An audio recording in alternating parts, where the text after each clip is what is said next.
Malkangiri जिलार Maithili block रे आज स्वच्छता परिष्कारता नहीं एक अनुपम दृष्टांत स्थापन करिछि।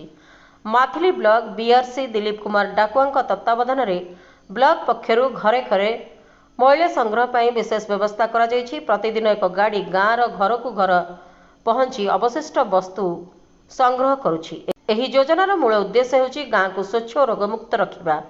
गाँ बासिंदा माने मध्य सहयोग देउछन्ति और निज घरर मैला निजे गाड़ी को दे ताहाकु व्यवस्थित भाव डस्टबिन माध्यम निष्कासन करुछन्ति।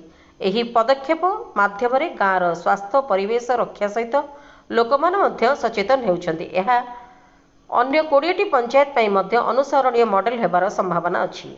एही पदक्षेप पई पंचायत व्यापक स्तुति और प्रशंसा अर्जन करुछि।